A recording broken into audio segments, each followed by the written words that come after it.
ॐ नमः सिद्धेभ्यः। ॐ नमः सिद्धेभ्यः। ॐ नमः सिद्धेभ्यः। ॐ जय जय जय। नमोस्तु नमोस्तु नमोस्तु। नमो अर्यन्ताणं नमो सेद्धाणं नमो ऐरियाणं नमो वजायाणं नमो लोये सवसावणं। मङ्गलं भगवान् वीरो मङ्गलं गौतमो गणी मङ्गलं कुन्दकुन्दारो जैनधर्मोऽस्तु मङ्गलम्। सर्वमङ्गलं माङ्गल्यं सर्वकल्याणकारकं प्रदानं सर्वधर्माणां जैनं जयतु शासनं जैनं जयतु शासनम्। अरिहन्तदेव वन्दे गुरुवन्दे न गणनान्विरायो धम्मदया मे वन्दे कम्मखकारणं शुद्धम। बोले जिनवाणी मात की जय हो। बोले स्वस्ति मात की जय हो।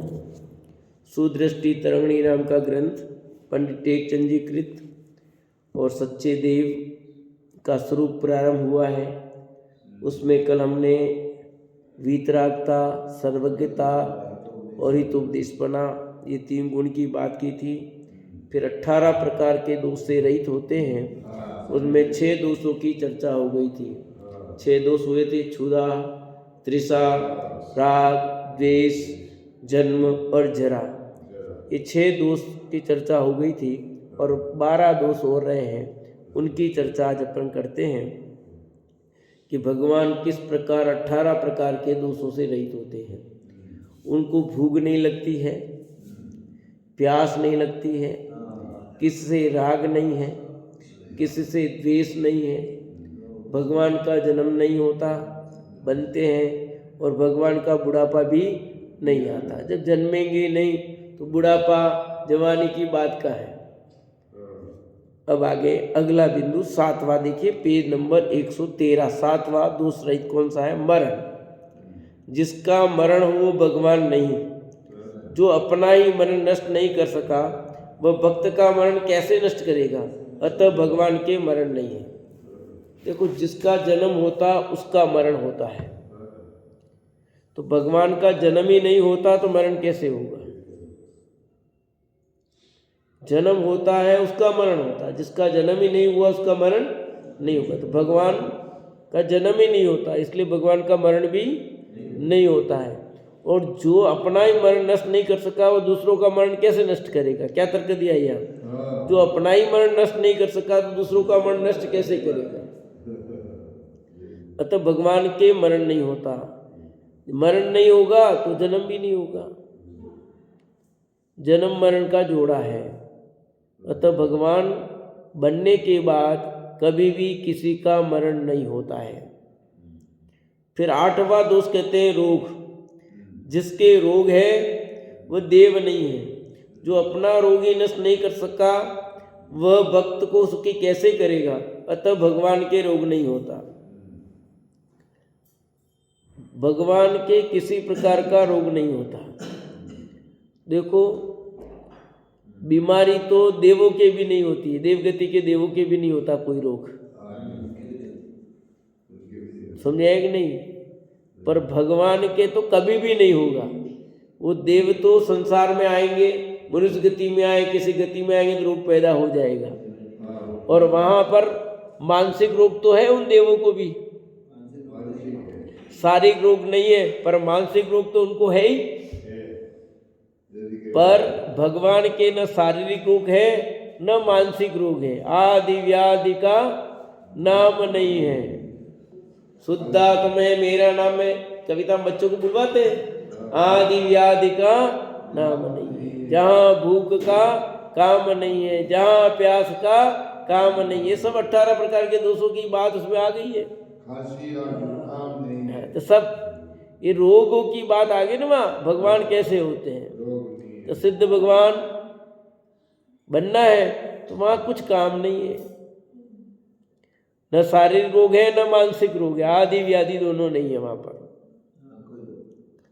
और जो अपना रोग नहीं नष्ट कर सका दूसरों का इलाज क्या करेगा। शोक, जिसके इष्ट वस्तु का वियोग होने पर शोक हो वह देव नहीं, जो अपना ही शोक दुख दूर नहीं कर सका वह देव भक्त का शोक कैसे दूर कर सकता है। अतः जिसके शोक हो वह देव नहीं, भगवान के शोक नहीं होता। शोक कब होता है, जब किससे राग हो तो होता है। अब राग ही खत्म हो गया, किसी के प्रति राग ही नहीं है तो शोक कहाँ से होगा। अब किसी का शोक, अपना ही शोक नहीं दूर कर सका दूसरों का क्या करेगा, एक तर्क दिया है। पर असली बात यह कि जिसके राग नहीं है तो उसका शोक नहीं होगा। और शोक होता राग से होता है। किसी को तकलीफ कब होती है, जितना राग होगा उतना अधिक शोक होगा, जितना राग कम होगा उतना शोक कम होगा। लोक में यही देखा जाता है। बैठने सब जाते हैं, बैठने जाने से कुछ नहीं, पर शोक कितना है किसको। शोक का पालन कौन करता है भाई। लोक में भी देखो, जैसे जैसे पीढ़ी बढ़ती जाती है तो आपका शोक निवारण कम होता कि नहीं। आपका सूतक और पातक कम होता जा रहा नहीं जाता है। मरण हो गया तो पातक कम, जैसे जैसे पीढ़ी बढ़ती जाती है तो पातक कम हो गया। क्यों हुआ, उसका उतना मोह कम है, उतना राग कम है। तो भगवान को किसी के प्रति भी मोह नहीं है, किसी के प्रति राग नहीं है, किसी के प्रति द्वेष ही नहीं है, तो शोक कहां से होगा। इसलिए वे शोक से रहित होते हैं। भय, जिसे शत्रु रोग मरण आदि दुखों का भय, वो भगवान नहीं। रंच मात्र भी भय लगता हो, डर लगता हो किसी भी प्रकार का, तो वो भगवान नहीं हो सकता। भगवान को भय क्यों नहीं है,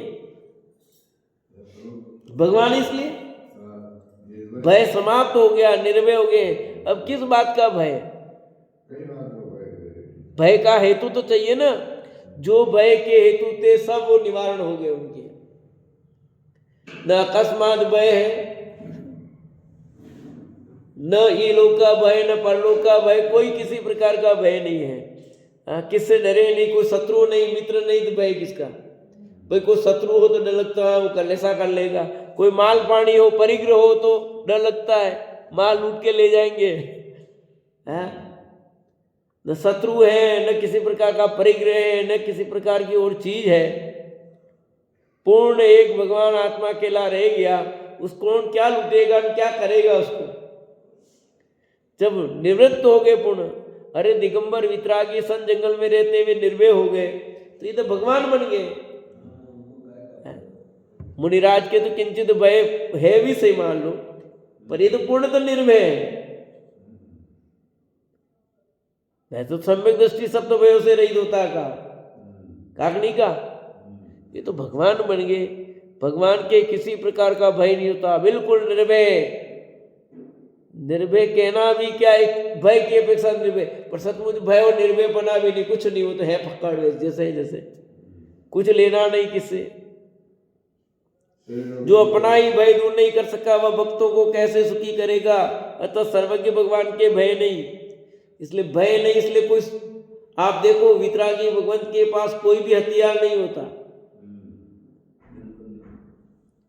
हथियार होते हैं, कुछ भी होता है तो वो भय का प्रतीक है भगवान के पास। वितरागी भगवान के पास कहीं कुछ है, किसी प्रकार का उनके पास कोई हथियार, कोई शस्त्र, किसी प्रकार की चीज नहीं दिखती है। क्यों नहीं दिखती है,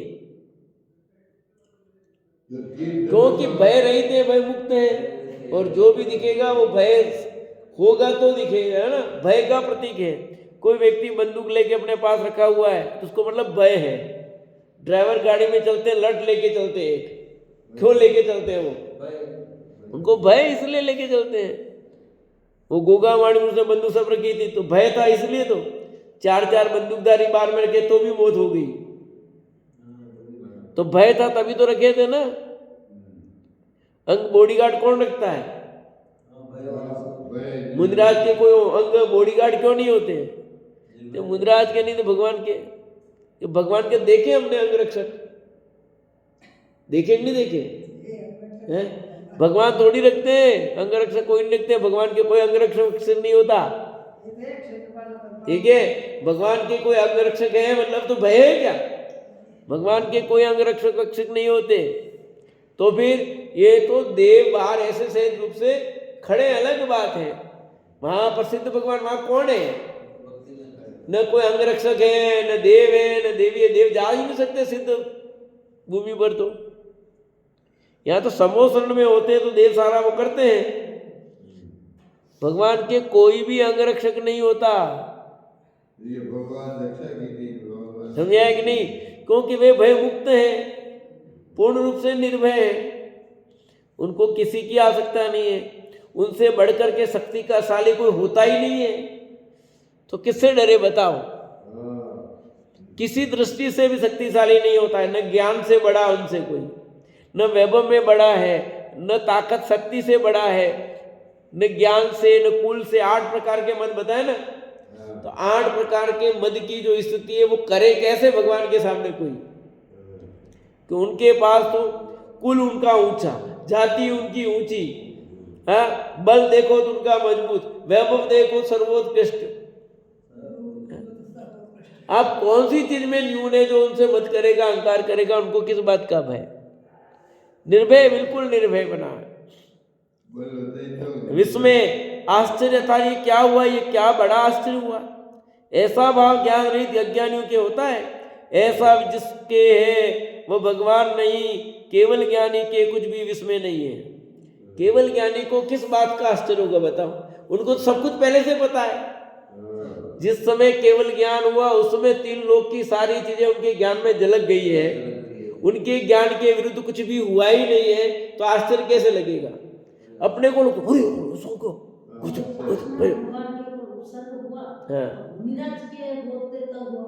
हाँ, भगवान पर उपसर्ग कोई नहीं कर सकता। मुनिराज पर कर सकता है, तो मुनिराज से तब हुआ उपसर्ग, तो मुनि अवस्था में हुआ है। भगवान पर कभी कोई उपसर्ग करता ही नहीं, कर सकता ही नहीं। वो उपसर्ग हुआ है वो कब हुआ है? मुनिराज थे, और किया तो भी हुआ क्या? उनके उपसर्ग करने से हुआ क्या? पार्शनाथ का कान लगी, क्या हुआ? पार्शनाथ उससे हारे गया?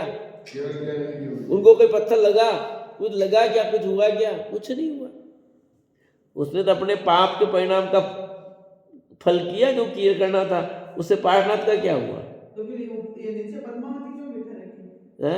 पद्मावती कोई कुछ भी दुनिया में कोई कुछ भी करे उसका तो क्या इलाज है? कलाकार बैठे हुए हैं, कलाकार तो आपका मुंह यूं नहीं यूं 10 डिजाइन बना देगा। अब आपकी शक्ल तो ऐसी है, 50 शक्लें बनाते कि नहीं बनाते? बोलो।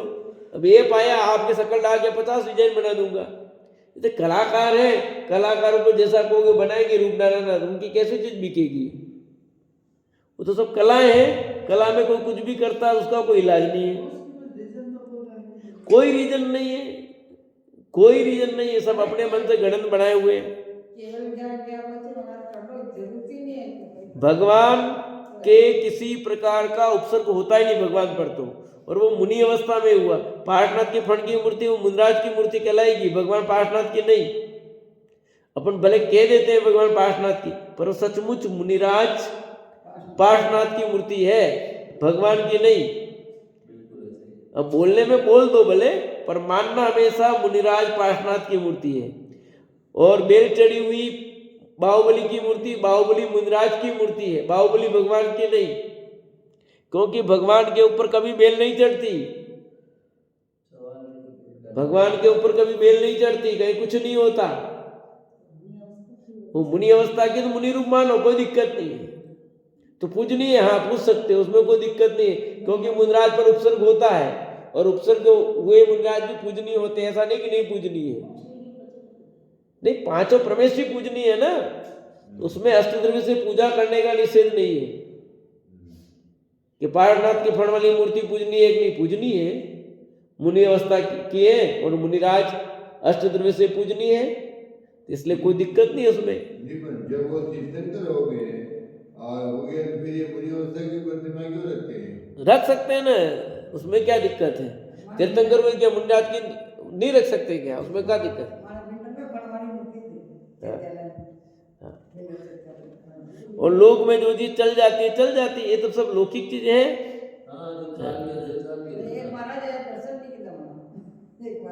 हाँ, नहीं भी करें, क्योंकि मूल नायक प्रतिमा है ना, मूल नायक प्रतिमा होती है तीर्थंकर की मूर्ति। तो आप वास्तव में फड़ वाली मूर्ति नहीं होनी चाहिए। सच तो ये है। इसलिए आश्चर्य नहीं होता, भगवान को किसी प्रकार का आश्चर्य नहीं है, क्योंकि सर्वज्ञ है ना, सर्वज्ञ, सब कुछ उनके ज्ञान का ज्ञ बन रहा है, सब कुछ पता है पहले से कि ऐसा सा होगा, इस कारण ये होगा। तो आश्चर्य किस बात का है?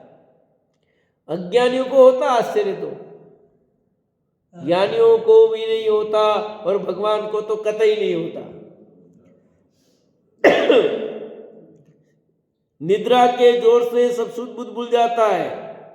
निद्रा नहीं होती भगवान के, क्योंकि निद्रा के जोर से सब शुद्ध बुद्ध भूल जाता है। महाप्रमाद की करने वाली, मृतक समान करने वाली निद्रा जिसके वह भगवान नहीं, सदैव चैतन्य मूर्ति, जागृत दशा रूप, सर्व प्रमाद रहित जगत गुरु भगवान की निद्रा नहीं है। वाह, भगवान के नींद नहीं होती, भगवान सोते नहीं, जो सोवे वो भगवान नहीं। अभी भगवान सो रहे हैं, अभी भगवान जग रहे हैं, कहते हैं भगवान कभी सोते ही नहीं, भगवान कभी जगते नहीं, भगवान 24 घंटा जागृत है।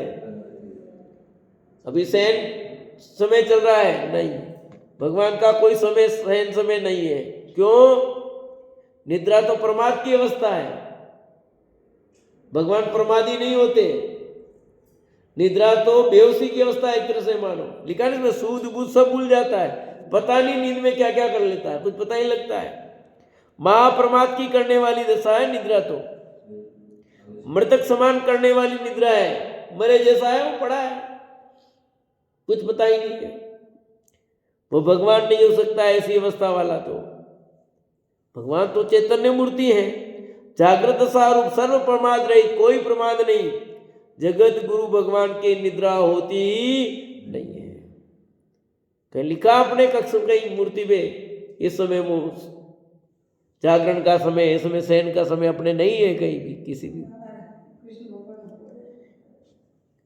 खेद नहीं होता, 13वां दोष, जिसके खेद एवं देव नहीं, जो अपना ही खेद नष्ट नहीं कर सका, वह भक्त को निर्खेद कैसे करेगा। अतः सर्व सुखी भगवान को खेद नहीं है, यथार्थ दुख नहीं है। भगवान को किसी भी बात का कोई खेद नहीं होता। क्यों? कि खेद उसको होता है जो गलती करे, कोई दुख है। भगवान किसी प्रकार की गलती करते नहीं, तो किस बात का खेद बताओ? हाँ, किसी प्रकार का उनको दुख किस बात का है? किसी प्रकार का उनको कोई खेद नहीं, दुख नहीं भैया, मुझे खेद है इस बात का। तो कब कहते भैया कोई गलती हो, कोई बात हो, कैसी हो, उनको किससे राग नहीं, द्वेष नहीं, तो खेद किस बात का? और उनसे कोई भूल होती ही नहीं, और जो भूल करे वो भगवान नहीं।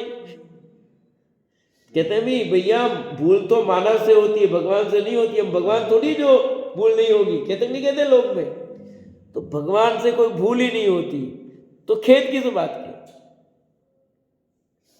वे खेद रहित होते हैं। खेद भी द्वेष का एक प्रतीक है, समझो, राग का प्रतीक है। भगवान को राग द्वेष नहीं तो खेद कहाँ से होगा? असली राग द्वेष के दिए सब दोष खत्म ही हो जाते हैं। 2 शब्दों में सब आ गए, सब चीजें, भूख प्यास सब चीज आती है। राग द्वेष के दिया, इन 2 में सब 18 दोष सब शामिल है। पसेव, पसीना नहीं होता भगवान को, शरीर में पसेव हीन पराक्रम से आता है। अतः जिसके पसीना है वह भगवान नहीं हो सकता। अनंत बलशाली भगवान के पसीना नहीं है। भगवान को पसीना नहीं आता, और पसीना आवे तो भगवान नहीं। तो जिसके नहीं आता वो भगवान है क्या? ऐसा नहीं कह रहे, पर भगवान को पसीना आता नहीं। जो जीव है उसको पसीना आएगा ना, कैसा जरूरी नहीं। भगवान को नहीं आता, भगवान भी जीव है। और जहाँ ये दिखाया जाता है कि भगवान को पसीना आ रहा है, बह रहा है, वो भगवान नहीं होते भैया। ये सब क्यों बता रहे हैं? कि तुम ऐसे ऐसे जगत में आश्चर्य दिखाते हैं ना, तुम इन आश्चर्यों में चक्कर में मत पड़ना, और दिखाए जाए तो वो भगवान नहीं होते, पर लोग चले जाते हैं देखने के लिए, पता ही नहीं है कि भगवान का स्वरूप क्या है। अरे भगवान को तो आंसू बह रहे हैं, जलधारा, आंखों से जलधारा बह रही है। अभी आया था कुछ समय पहले, भगवान के आंखों से जलधारा बह रही है। तो आंखों से जलधारा बहती मतलब अश्रुधारा ही है, तो भगवान के अश्रुधारा में जलधारा बह सकती है, और जो जलधारा अश्रुधारा बह रही है वो भगवान नहीं होता। समझ में आया कि नहीं? दोष है भैया। तो मद मानी संसारी अनेक क्रोधादि कसायों के पात्र जीवों के मान कर्म के उद्देश्य से मद होता है, अतः जिसके मद वो भगवान नहीं, भगवान के मद नहीं है। बात कर दी। आठों प्रकार में से कोई मद नहीं होता भगवान के, कोई मद, किसी प्रकार का मद नहीं होता उनको, किसी बात का अहंकार ही नहीं। उनको वस्तु स्वरूप पता है ना, सब वस्तु का स्वरूप पता है, किस बात का मान करेंगे बताओ। और मद करने जैसा उनके पास कुछ भी नहीं है, क्यों करेंगे अहंकार?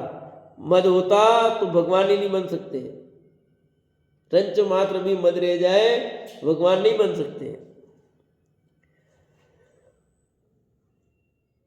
अरति 16वां दोष, पर वस्तु को देखकर अरति कर्म के उदय से अरति अप्रीति होती है। जिसके अरति कर्म का उदय वह भगवान नहीं, वितराग भगवान के अरति नहीं है। वितरागी भगवान के किसी भी प्रकार से अरति नहीं होती, अप्रतीति नहीं होती। तो प्रतीति होती कि ना, किसी भी प्रकार के पदार्थ से रति भी नहीं है और अरति भी नहीं। आगे आ रही रति की बात भी, दोनों चीज नहीं होती। पर वस्तु देखकर कभी भी वो अरति कर्म नहीं करते, अप्रतिभाव नहीं होता, उनके अरति कर्म का उदय नहीं होता, और होवे तो भगवान नहीं। ये वस्तु हटा दो मेरे सामने से, ये हटा दो मेरे सामने से।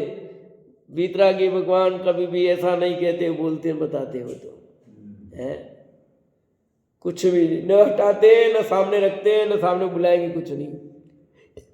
तो समझ लेना चाहिए वो भगवान नहीं है, वो देव नहीं है। तुम पूज रहे हो ऐसे को तो अपराध है, दोष है, बहुत बड़ा दोष है।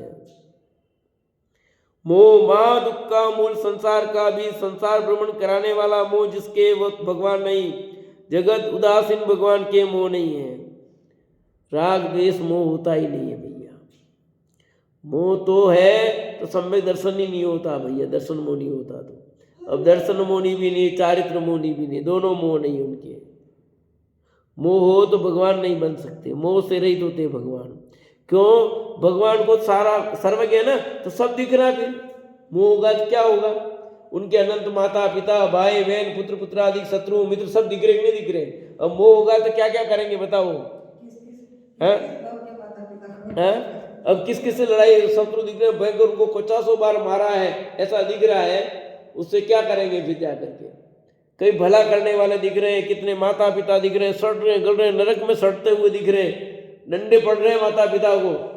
मोह होगा तो क्या करेंगे बोलो? अपने आप अभिषेक होता है, वही तो समझा रहे हैं। नहीं मतलब जैसे हम पकोरा जी दर्शन करोगे क्या, तो 16 नंबर की आदिनाथ की प्रतिमा, तो अपने आप मतलब जलना लग गया कि यार देखा सब ये यही तो समझा रहे हैं कि वीतरागी भगवान के ऐसा कुछ नहीं होता, और जो कुछ ऊपर हो रहा है वो देवो पुनीत ऐसे करते हैं। मूर्ति है ना, तो मूर्ति के ऊपर कोई जलधारा बरसाता है वो दिख रहा है, तो कोई जानबूझ के भी ऐसा बेवकूफ भी बना सकता है, और देव भी कर सकते हैं। कोई देव है वो भगवान की प्रभावना करने के लिए ऐसा कर सकते हैं, पर भगवान को कुछ नहीं, भगवान नहीं है वो। भगवान के न पसीना आता है, न जलधारा बहती है, न कुछ बहती है, वो मूर्ति है ना, वो तो मूर्ति है। तो मूर्ति के ऊपर कोई प्रक्षालन करता हुआ दिखाई दे रहा है आपको, कोई जलधारा कर रहा है, तो कोई देव है वो ऐसा बता रहा है, उसकी प्रभावना उस मूर्ति की विशेष प्रभावना के लिए करता हुआ दिख सकता है बस। और ऐसे आंसू बहता दिखाना दोष है, वो दोष का भागी है देव भी ऐसा करता है। तो भगवान के आंख से अश्रुधारा बताना ये दोषपूर्ण है, कोई देव करता तो भी गलत है। कोई नहीं हाँ ताला लग रहा है कुछ भी हो, और सब बहुत सारे कृत्रिम बना रखे हैं, ऐसा दिखेगा आपको फव्वारे चलते और फव्वारे चलते रहते हैं, सब होते हैं। कई लोगों ने तो फोकट के झूठी चीजें बना रखी है, ठीक है, लोगों को लगेगा ऐसा हो रहा है, और कई देवो पुनित हो भी सकता है। भाई बरसात हो रही है मान लो, भाई दिख रही है आपको इतने भाग में, तो कभी कभी देवो पुनित कुछ चीजें ऐसी दिख सकती है, वो कर सकते हैं, कोई प्रभावना हो ऐसा दिख सकता है तो करें, वो अलग चीज है। पर भगवान नहीं करते, वो भगवान का कार्य नहीं है, समझ लेना चाहिए। समझिए नहीं, मूर्ति के रंग बदल रहा है, बदल सकती है रंग। पत्थर है ना, पत्थर में ऐसे समय समय पर उसमें कलर बदलता है, वो दिख सकता है। मैं मेरे घर पे एक मूर्ति लगा के लाइट बना कर बता दूंगा आपको कितने कलर बता दूंगा दिन में, बोलो आज क्या नहीं, सब सेटिंग हो जाती है। हाँ केसर के पगले गिर रहे हैं, वो गिर रहे हैं, सब ठीक है। अपने को भगवान का स्वरूप ये है, भगवान के स्वरूप में ये सब चीज दिखाई दे तो वो भगवान नहीं होता है, समझ लेना चाहिए। वो मूर्ति में भी ये दोष नहीं होना चाहिए, समझ में आया कि नहीं। यदि मूर्ति में भी अश्रुधारा दिख रही है तो वितरागता की मूर्ति खंडित हो रही है वहां। क्यों? आंख से तो जल बह रहा ना, जल कभी नहीं बहता, वो उसको कहते हैं अश्रु ही कहते हैं। और आपके आंख से पानी आता ना, तो पानी आना अच्छा है कि रोग है कि है, बताओ। वो भले पानी को आप पानी कह दो कोई बात नहीं, पर वो तो रोग है ना, तो भगवान के रोग बता रहे हो आप तो ये सब ठीक नहीं है, दोष कहलाता है। और ऊपर से कोई जलधारा बहाता हुआ दिख सकता है, उसमें देवो है, देव ऐसे कुछ कुछ कर सकते हैं। कुछ कुछ मूर्तियों में कहीं जैसे जमीन में गड़ी है, दूध बाहर निकल सकती है, ये सब चीजें हो सकती है। वो देव द्वारा कुछ ऐसे किए जाते हैं तो वो अलग चीज है, पर भगवान का ऐसा कुछ नहीं होता है, ध्यान रखना, भगवान ने कुछ नहीं किया है। रति 18वां दोष, रति कर्म के उदय से अनेक वस्तुओं में हर्ष माने रंजायमान हो, ऐसा रति कर्म का जोर जिसके हो वह देव नहीं। भगवान वितराग देव के रति नहीं है, भगवान के रति नाम का दोष नहीं होता। रति नहीं तो रति भी नहीं, रति नहीं तो रति भी नहीं, क्योंकि अनेक वस्तुओं में हर्ष माने रंजायमान हुए। भगवान किससे रंजायमान ही नहीं होते, किससे प्रभावित नहीं होते, वे अप्रभावित है भगवान। तो कई अमराज साहब, ओ अमराज साहब जाग रहे आओ, वाह, भगवान के कुछ नहीं होते जो आगे बढ़ गए वो तुम। भगवान अप्रभावित होते हैं, किससे प्रभावित नहीं होते, भगवान किससे भी प्रभावित नहीं होते हैं। को कुछ भी करो, कोई पूजा करो तो करो, और नहीं करो तो मत करो। कोई ला करके स्वर्ण मुद्राएं चढ़ा दे, भगवान प्रभावित हो जाएंगे उससे? कितनी स्वर्ण मुद्राएं चढ़ा दे भगवान के सामने आकर के, साक्षात भगवान विराजमान है, मूर्ति नहीं, साक्षात भगवान विराजमान है। तो इंद्र क्या क्या नहीं करता, सौंदर्य इंद्र, क्या सौंदर्य इंद्र से प्रभावित होते हैं? सौंदर्य इंद्र सारी व्यवस्था करता है इतनी तीर्थंकर की, क्या उससे प्रभावित होते हैं वे? उसके लिए कुछ करते हैं क्या? और सौंदर्य इंद्र ने हमारे समोसरण की रचना की, ये कितनी व्यवस्था की। चलो एक बार प्रवचन में नाम बोल देते हैं, सौंदर्य इंद्र को बहुत बहुत धन्यवाद, आभार कि हमारी दिव्यदनी की सारी व्यवस्थाएं की है, और सब लोगों को अलग अलग लैंग्वेज के लिए क्या कभी करते हैं, आभार व्यक्त करते हैं? हाँ, मान लो हम जाए कहीं, हम 10 लक्षण में भी बुलाया कि भाई इनका बहुत बहुत धन्यवाद, हमको आमंत्रित किया, हम यूं कहेंगे, भगवान क्या कहेंगे? किसी से भी प्रभावित नहीं, प्रभावित अप्रभावित रहते हैं सबसे, वीतरागी है। जिसकी मर्जी हो समझ में आओ, नहीं आना हो तो नहीं आओ। हमको तो निवेदन करना पड़ा, वो किसी से निवेदन नहीं करने वाले हैं। हमको लिखना पड़ा कि भैया भगवान के लिए जलाभिषेक लाना है। उनके कोई जलाभिषेक करो कि नहीं करो, उनके क्या फर्क पड़ता है? भगवान के तो जलाभिषेक होता ही नहीं है, भगवान के होता ही नहीं है, सत्य तो यही है। और कई लोग कहते ना मूर्ति पर अभिषेक नहीं हुआ तो अभिनय हो जाएगा, कोई नहीं होता। फिर तो मानस में जितनी मूर्तियां हैं वहां तो अभिषेक ही नहीं होता है, फिर वो क्या होगा तुम्हारी? बोलो उन मूर्तियों का क्या होगा फिर? अरे ये तो जन्माभिषेक वो बच्चा जन्मता है, ये तो भाई ये है कि भगवान की मूर्ति साफ स्वच्छ रहनी चाहिए, वो रहनी चाहिए, उसमें कोई दो राय नहीं है।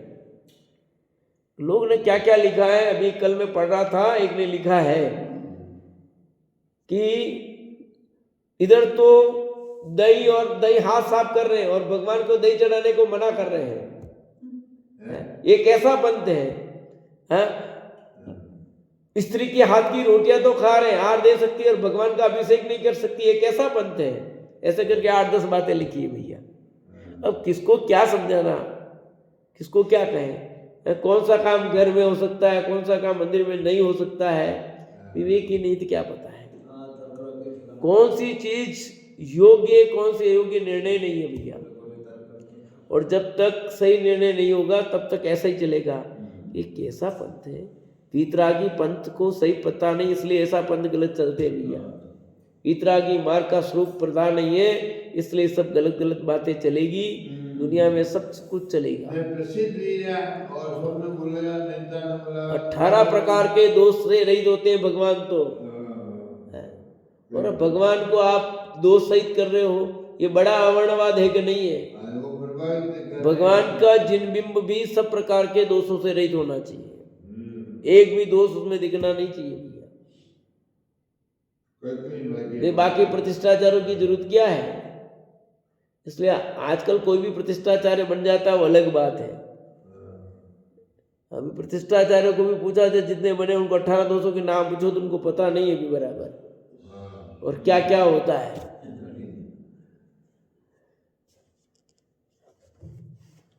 उपयुक्त 18 दोष जिसके पाए जाए वे भगवान नहीं, भगवान के 18 दोष पूर्णतया नहीं, ऐसा जानना।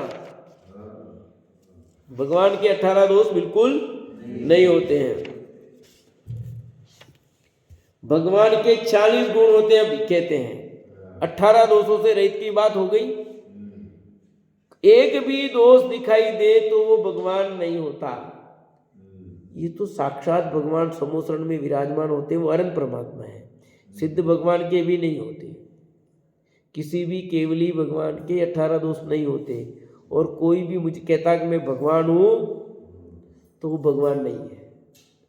कोई कहता है कि मैं भगवान हूं तो उसमें देख लो 18 दोष। कोई भी दोष दिखाई दे, मैं भगवान हूं, मुझे क्यों नहीं पूछते, हम भी तो देव हैं। हाँ तुम देव हो, तुम देवगति के देव हो भैया। कोई कहता ना कई बार हम भी देव हैं, तुमने हमारे अगरबत्ती कर दी क्या हो गया? तो तुम तो भैया देवगति के देव हो, तुम भगवान नहीं हो। तुम भगवान थोड़ी हो जो तुम्हें पूजे। जगत में ज्यादातर सब देवगति के देव हैं, उन्हीं पूजा होती है। वो सब कुदेव की खाते में जाते हैं। जो पूजा हो रही है ना ज्यादातर, वो सब जितने भी बोलते करते दिखाई देते हैं वो सब देवगति के देव की बात है। कोई भगवान वितरागी सर्वज्ञ परमात्मा की कोई बात है ही नहीं भैया। भगवान तो 18 दोषों से रहित होते हैं और 40 प्रकार के गुणों से युक्त होते हैं, उनकी बात यहाँ करते हैं। 34 अति से भगवान का अंतिम शरीर होता है, जन्म से उसमें 10 अति से होते हैं। 10 जन्म के अति से हैं। 34 में 10 जन्म के, वो भी कोई खास बात नहीं है। पर देखो जन्म से 10 अति से होते क्या होता है?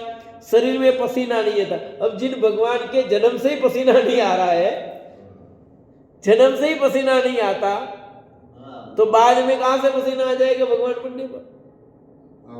ये अति से कि जिसके जन्म से कभी पसीना नहीं आता।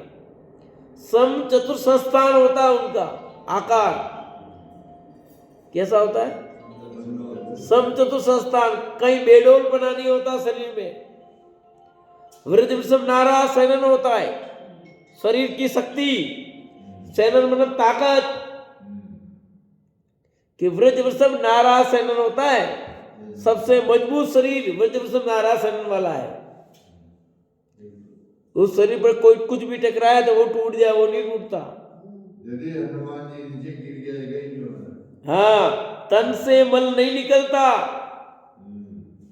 जो तीर्थंकर बनने वाले होते हैं, जिनके जन्म के 10 अति से होते हैं, ऐसे तीर्थंकरों के जीवों के शरीर से मल नहीं निकलता। मल नहीं निकलता, तो मल नहीं निकलता तो न मूत्र भी मल है। वो भी मल है, पसीना निकलना भी मल है, नाक में से मेल निकलना ही भी मल है, ठीक है, कान में से मेल निकलता वो भी मल है। तो भगवान के नाक में सेवड़ भी नहीं आता, यानी सर्दी जुकाम नहीं होता जैसे अपने निकलता है। ये बात तो कहीं लिखी नहीं, पर मैं कह रहा हूं क्यों, ये लिखा ना मल नहीं होता। भगवान के कान में से पीप नहीं निकलते, कि कहीं लिखा तो नहीं है, बात अपनी मर्जी से लिखा ना, मल नहीं निकलता, सब आगे ने बात। तो भगवान के कभी भी कान में पीप नहीं निकल सकते, उनके नाक से सेवन नहीं निकल सकता, आंख में मोतियाबिंद नहीं होता। अच्छा, ये तो फिर जन्म के बता रहे हैं कि हाँ, तो जन्म की तो भगवान तो बनेंगे बाद में। हाँ, ये तो भी जन्म की बात है। शरीर महा सुगंध में अनंत महा सुंदर रूप होता है। शरीर जन्म से ही उनका सुंदर होता है, जो देखता है उस पर मोहित हो जाता है। तीर्थंकर को बालक को जो भी देखता है वो सब मोहित हो जाते हैं, इतना सुंदर होता है। होता है ना, कोई बच्चे सुंदर होते हैं, हर कोई लेना चाहता है उसको, और कुछ ऐसे होते हैं कि लेने की इच्छा नहीं होती है। हाँ, हर कोई के मैं ले लूं, मैं ले लूं, मैं ले लूं। तो तीर्थंकर का जीव जो जन्म से ही इतने सुंदर होते हैं, हर कोई उनके प्रति आकर्षित हो जाता है।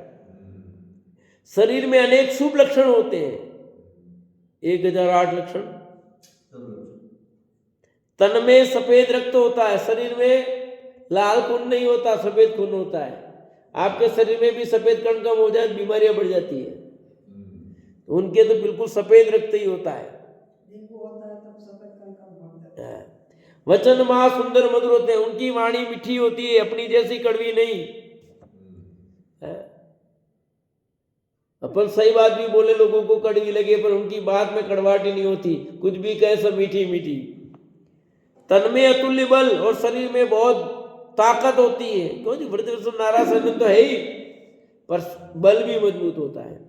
ये 10 अतिशय तो जन्म से ही होते हैं, उन्हें भगवान जानना। ये 10 जन्म के अतिशय जन्म से ही होते हैं, उस समय भगवान नहीं बन गए वो। भगवान किसे जाना, तो भी भगवान बनने वाले हैं ना, भगवान बनने वाले हैं, तो लोग भगवान की तरह ही देखते हैं उनको। केवल ज्ञान देगा। हाँ, 10 अतिशय केवल ज्ञान होने के बाद होते हैं। ये तो जन्म के समय हो गए, अब केवल ज्ञान के बाद सच्चे अतिशय वो भगवान के हो रहे हैं। पर भगवान के काहे के समाश्रण में चतुर्मुख दिखना, भगवान का मुख सब चतुर्मुख लिखा, मतलब 4 मुख नहीं, सब तरफ दिखाई देता है। सामान्य रूप से 4 मुख बना रहे अपन सब, सचमुच अर्थ ऐसा है कि भगवान को जो व्यक्ति जहां खड़ा हो सब तरफ दिखाई देता है कि भगवान मेरी तरफ देख रही हो। ये है चतुर्मुख। तो पूर्व पश्चिम उत्तर दक्षिण 4 नहीं, अब बनाए क्या 4 ही। सचमुच तो जिधर भी खड़ा है उधर सब तरफ दिखाई देते हैं भगवान का मुख। भगवान का समोसरण जहां हो वहां से चारों ओर 100 योजन तक दुर्भिक्ष नहीं होना। भगवान का समोसरण जिस जगह है उस जगह से चारों तरफ 100 योजन तक, बाकी जगह हो सकता है, भगवान जहां का भी समोसरण लगा है जितने समय तक है उस समय तक 100 योजन तक दुर्भिक्ष नहीं होगा। हाँ, 100 योजन, बाकी स्थान पर हो सकता है, उसमें कोई दिक्कत नहीं है। सब जीवों के दया भाव, निर्मल आकाश में गमन करने से जीवों को कोई बाधा नहीं होना। निर्मल आकाश में गमन करें तो कोई बाधा ही नहीं। केवल ज्ञान होने के बाद जगत बंधु के उपसर्ग नहीं होता। ये आगे देखो, केवली के शरीर की छाया नहीं होती, छाया नहीं पड़ती भगवान के शरीर की, पर यहां तो पड़ती है, नहीं पड़ती। भगवान की तो पड़ती ही नहीं है, यहाँ तो पड़ती है। तो मूर्ति की है, मूर्ति की हो सकती है, भगवान की नहीं पड़ती छाया। हाँ, अब अपन ने देखी नहीं, कहा सुना जरूर, नहीं पड़ती है भगवान की छाया, नहीं पड़ती भैया।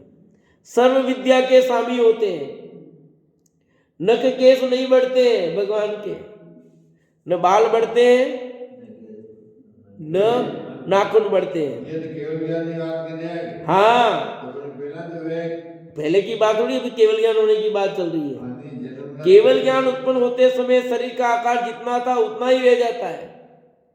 अनंत बली भगवान की आंखों की पलकें टिमकती झपकती नहीं है, एकाग्र रहती है। ये सब केवल ज्ञान होने की बात है। नहीं तो नहीं पहला मुझे बाल नख ने वेद हाँ तो उसमें तो बढ़ेंगे ना, उसका निषेध थोड़ी किया है, सिद्धांत बड़े तो करेंगे ना, वो सब हो जाएंगे। तुम आपको टेंशन नहीं उसकी। अरे वाला देव हाजिर को हुआ था कटे नाभि की जरूरत ही नहीं बने, उनकी सेवा करने वाले देव हजारों देव सेवा में उनके हाजिर है। उनको कौन सा, उनका आहार ही देवो पुनीत होता है। जब तक वो गृहस्थ अवस्था में है तब तक उनका आहार ही देवो पुनीत होता है। उनकी सेवा में सब हाजिर है देव, कुछ नहीं करना पड़ता है। उनको नौकर चाकर रखने की जरूरत ही नहीं, गुलामी की जरूरत ही नहीं, किसी को नौकर रखना वो रखना, स्वयं सब होता है। इतना पुण्य बन जाता है कि कोई भी व्यक्ति को, उन्हें किसी को गुलाम रखने की जरूरत नहीं होती है, नौकर चाकर या किसी के प्रति उनका शोषण करें ऐसा नहीं होता है। जैसे अपने को करना पड़ता है, भाई साहब सुबह ये नहीं किया, नहीं किया, उनको कहीं कुछ नहीं करना पड़ता है, किसी को कहने की जरूरत नहीं है। जिसके जो काम होता है स्वतः करता है, वो आके करता है। इतना उनकी पुण्य की प्रबलता है। समझ आया कि नहीं आया? आपको आपका छोटा सा काम हो, 10 बार बुलाओ तो नहीं आता है, पैसे दो तो नहीं आता है, 10 बार गलत करो, पर उनके पुण्य की ऐसी प्रबलता है कि उनको किसी नौकर चाकर को बुलाने की रखने की जरूरत नहीं है, स्वतः सब काम होता है। इस प्रकार भगवान को केवल ज्ञान होने के बाद ये 10 अतिशय प्रकट होते हैं। ठीक है, ये 10 अतिशय उनके प्रकट होते हैं। जन्म में रत्ना वैसा होता है, जन्म में समय में रत्ना वैसा, रत्नों की वर्षा होने पहले 6 महीने, गर्भ में आने के 6 महीने पहले होते, और गर्भ में आने के 9 महीने बाद कुल 15 महीने रत्नों की वर्षा होती है, वो अलग है, वो इसमें अतिशय में नहीं है। ठीक है, तो 10 जन्म के अतिशय हुए और 10 केवल ज्ञान के अतिशय हुए। शेष चर्चा आगे चलेगी।